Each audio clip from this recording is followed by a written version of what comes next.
The Mendon-Honeoye Falls-Lima Sentinel welcomes you to this edition of the Mayor's and Supervisors Weekly Update, brought to you by... Each week, our community makes history. Each week, you make history. And each week, there's only one source to turn to for the first take on history. You know what that is? Subscribe to the Sentinel right now to discover the history being made in your own backyard. The Mendon-Honeoye Falls-Lima Sentinel. More than just your news, it's your history. Hey, welcome everyone to today's episode of the Mayor's and Supervisors Update. I'm Chris Carosa, publisher of the Mendon-Honeoye Falls-Lima Sentinel, and each week we bring you the goings-on from the mayors and supervisors in our coverage area. Well, today it might look like we don't have a lot of people, but we actually do. They're just not here, and they'll let me read what they're going to say. We're going to start with Maggie Ridge, mayor of the village of Scottsville, who says, "Come join us on Saturday, April 30th, as we celebrate Arbor Day. Festivities will begin at 9 a.m. in front of T.J. Connor Elementary School. We'll be planting 4 trees along Beckwith Avenue in the village right-of-way. Thanks go to Cooper Vision for donating 2 of the trees being planted. The Forestry Board will also be handing out free tree seedlings to enhance Scottsville's tree population. This Arbor Day planting is an important part of our Tree City USA membership. Electronics recycling will be open from 8 a.m. till 12 noon. Village residents will be invited to drop off their non-functioning TVs, computers to the DPW behind the fire station near the brush pile, who will dispose of them properly. Please note, this is for village residents only, and you may be asked for ID. Brush pickups has started. Residents are asked to bag their leaves and small twigs. Please note, this is a different process than the fall leaf pickup, and larger twigs and branches need to be bundled and tied. Both the bundles and the bags should be brought forward, and the DPW will come by and pick up the bags and bundles. The village has also made a truck available for rent for $25 for larger loads. That can be arranged at the village office at 22 Main Street. The office is open until 8 p.m. on Monday for your convenience. Call 585-889-6050 for more information and details. The Memorial Day Parade and Ceremony is scheduled for May 30th. Parade begins on Beckwith Avenue with marchers lined up at 9 a.m. Parade begins at 9:30 and ends at the American Legion with a wreath-laying ceremony, followed by an open house and a community picnic free of charge. In the event of inclement weather, the ceremony will be held inside the Legion. I am pleased that this tradition has not been permanently lost, and I thank the organizers of the event for making it happen. Hope to see you there." That was Maggie Ridge from the village of Scottsville. From one mayor to the next, we'll go with Rick Milne, the mayor of Honeoye Falls. Rick, how are we doing in Honeoye Falls? We're doing good, Chris. Thanks for having me on today. And although I'm missing some of my friends and counterparts, it's always good to be on. So I'm going to follow up a little bit on Maggie's presentation that you just read. Some similar points. Saturday, April 30th.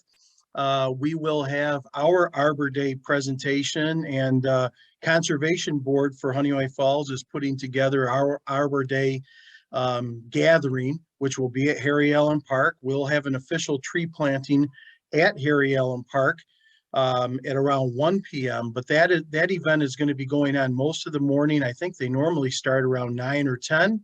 But I'll come back next week with another presentation on this and make sure that the Sentinel has all that information. But it's a nice gathering. We'll be handing out tree seedlings. There's a lot of presentations. It's usually just a really nice gathering to celebrate Arbor Day, celebrate conservation, etc. Forward thinking a little bit, August 20th, which is a Saturday, we'll be talking more and more about this as we move forward through the summer, but it's not the full festival on the green, but Howard Hanna and some other volunteers are going to work on kind of bringing back another craft sale and music gathering and food gathering at Harry Allen Park on Saturday the 20th. Should be a lot of fun. We really appreciate these individuals trying to bring back. This is going to be called the Festival at the Falls, and we're hoping it really becomes a nice gathering. I know along with that, the American Legion Post is actually talking about a fundraiser on their own, but along maybe those same timelines of running a 5K. And they're even talking about, and I say talking about, bringing back the pancake breakfast, which we would certainly love to have come back because a lot of people miss that. The Village of Honeoye Falls is now starting to work on our annual newsletter. We're hoping to get that out, through the course of the summer, but that newsletter talks a lot about our budget process, where all the money goes to, and then just about some of our different departments. So we're excited to get that going again. We still have, and I think Supervisor Moffitt might have talked about this last week, but the COVID-19 test kits, we still have quite a few of those. The village has, I think, 3 boxes, so we have about 300 left here. If anybody needs COVID-19 test kits, they're welcome to come to the village hall and pick those up. We've given quite a few out to our local businesses, but if anyone needs them, just let us know. Stop by during regular business hours, and we'll be happy to give them to you. One of the other things we're working on is the village has just started working with CGI Digital. Now, I've talked about this a couple weeks ago, but we're working with CGI Digital to work on a promotional series of videos that will go on our website and Facebook page and be available. We did our first video this morning, kind of an introductory video, but there'll be a series of 4 videos. We're really excited about this. This is going to be an opportunity for us to spotlight the many wonderful attributes of the village of Honeoye Falls, attributes that make Honeoye Falls a wonderful place to live and raise a family, work, and relax. It's an opportunity for us to promote our local businesses and our local businesses to jump in to promote themselves if they're interested. And we want to focus on our great school, one of the best in the state for sure. And then we want to focus on, with these videos, our quality of life here in the village and the friendly atmosphere, the inclusiveness, a sense of family and community, and most important, our best attribute is our people. So we're really looking forward to moving this whole video project forward, and that I think is going to be very positive for us. And then with my county position, kind of an interesting thing that's come up as of late is some of our local, throughout the county, some of our local dog kennels have been shutting down, gone out of business or whatever. So a lot of our towns are really struggling with where can their dog warden, their dog control officer, when they pick these dogs up, where can they bring them? Because some of the facilities they've used in the past have closed. So I'm working with a group of supervisors and mayors and local businesses trying to work on that. But that's something that really could become an issue for a lot of our municipalities, that they need a place to bring the dogs, and we need a good place to bring them to. Also locally, this past week, we did have a press conference that talked about the county jumping in along with the state to lower the tax rate on the gallon of gas. So Monroe County is moving forward with that, where starting June 1st for a period of 6 months, we will lower the county tax rate on a gallon of gas. And with what the state's doing and then what the county's doing, we should see a lowering in the cost of a gallon of gas of about 24 cents a gallon. So, it's not a lot. We know a lot of costs have gone up. We know that this isn't going to, put somebody back over the top, if you will, but we think it's a help, and we think it's something we should do. So we're happy to move that process forward, and hopefully it'll help our residents a little bit. So with that, Chris, I appreciate the opportunity as always, and thank you very much. Thanks, Rick.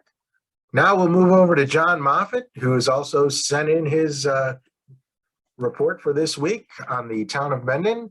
He says Mendon brush pickup begins Monday, April 25th for all residents outside the village of Honeoye Falls.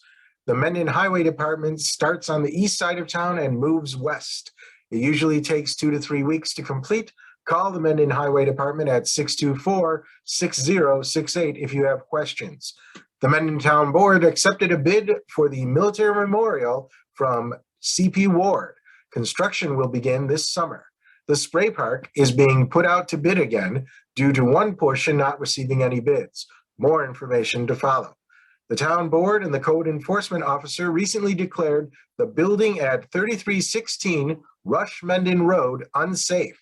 The owner has 60 days to demolish the building, or the town will remove it and charge back the cost of demolition to the owner. With the reduction of sales tax due to the cap on sales tax from June to December, I feel the town, this is John Moffett, feels the town will still receive adequate funding. We are also, like everyone else, seeing increases in fuel and products for resurfacing roads this year. Due to our budget process, I am confident we will be able to provide all of the usual services to our residents. During the construction season, please advise any contractors working on your property to ensure that dirt and mud not be left in the road. Already this spring, we have received many speeding complaints. We are preparing to put up speed monitors on several roads within the town of Mendon. The Monroe County Sheriff's Department has also been notified regarding several locations. Please observe all speed limit signs. That was from John Moffett, the town of Mendon. And with that, Rick, anything more to add? Yeah, Chris, actually I will, and thank you very much. And thank you, John, because he brought up a couple of great points. So, you know, John mentioned the tax cap the tax, and that was really related more towards the gas as well. Likewise, you know, the tax revenue throughout the county, as well as the village of Honeoye Falls, has seen an uptick.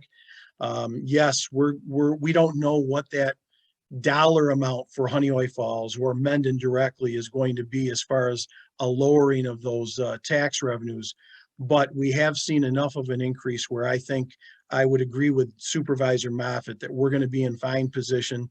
We're not going to, it's not going to hinder any of our projects that we need to move forward this summer either. And, you know, I think that was a good point, well taken. So I think we're going to be fine throughout the county as well. And then there was another point that I just seemed to miss that Supervisor Moffett brought up, but I'll catch it on the next time, I guess. Oh, did you want me to remind you, or? Yeah, if you could go what the heck? Sure. He let's see. He talked about the towards sales the tax. end. He talked construction season and speeding. Oh, speeding. Thank you. We have also, and again, thank you, Chris. We have also reached out to the New York State Police as well as the Monroe County Sheriffs. We do hope to see certainly an increase in patrols and stoppages. You know, none of our, and I've said this before, none of the Monroe County Sheriff's officers, none of the state troopers want to stop cars and pull them over and give them a ticket. But we are getting a lot of complaints as well. We will also be getting the county sign up within the village. There's also some legislation that we're working on that at the state level as well as the county that would also allow municipalities to lower their lower their speed rates below that number of 25 miles per hour. You know, most of the village streets are set at 30, and then we have to really fight to get it lowered to 25. Quite honestly, a lot of the villages, and I'm sure some of the towns or the hamlets within the towns, would like to lower theirs even lower than 25. And I'd like to see some of our village roads at 20, to be honest with you. So we're going to continue to fight for that as well. But we do, and we will work hard on getting the Monroe County Sheriffs and the New York State Troopers posted within the village limits as well. And we're going to pull people over, and we are going to ticket them. And people need to be prepared for that. So thanks, Chris. I appreciate your indulgence on that. Well, thanks, John. See, we can have a virtual banter. People don't have to be here to do it. We all work together all the time. Yeah. So thank you, Rick. Thank you, John and Maggie, for writing in. And thank you all for listening. Remember, we're on the air at 1 o'clock every Sunday on our Facebook page and YouTube channel. If you miss that, or maybe if one of our mayors or supervisor misses the program here, they'll write in Mike or send something from Lima, and we'll publish that along with the transcript from this episode in the following week's paper that comes out on Thursday. So thank you all for being here, and we'll see you next week. Bye-bye for now.